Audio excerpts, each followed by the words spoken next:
नमस्कार, GRC inspired chemistry take के इस वीडियो में आपका स्वागत है।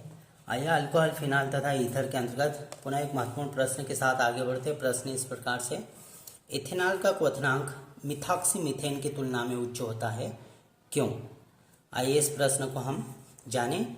तो इथेनॉल में हाइड्रोजन बंध को स्थापित करें हम OH(C2H5) इस प्रकार से इथेनॉल का अणु, इथेनॉल के अणु अंतः हाइड्रोजन बंध स्थापित कर लेते हैं और अंतः हाइड्रोजन बंध स्थापित करने की वजह से अणुओं में संगुणन हो जाता है और संगुणन की वजह से इथेनॉल का क्वथनांक उच्च हो जाता है।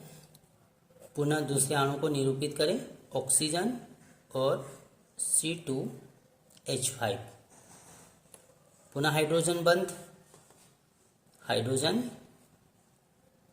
ऑक्सीजन और C2H5। इस प्रकार से इथेनॉल के अणु में अंतः हाइड्रोजन बंध स्थापित हो जाता है। अंतः हाइड्रोजन बंध स्थापित होने की वजह से इथेनॉल का क्वथनांक मिथॉक्सीमीथेन की तुलना में उच्च होता है। मिथॉक्सीमीथेन अर्थात CH3OCH3, मिथॉक्सीमीथेन में हाइड्रोजन बंध स्थापित नहीं होता। हाइड्रोजन बंध स्थापित नहीं होने की वजह से मिथॉक्सीमीथेन का क्वथनांक कम और इथेनॉल का क्वथनांक अधिक। इथेनॉल में हाइड्रोजन बंध स्थापित होने की वजह से अणुओं में संगुणन हो जाता है और संगुणन की वजह से इनका क्वथनांक अधिक होता है। आइए इस प्रश्न को हम पुनः संक्षिप्त में जानें।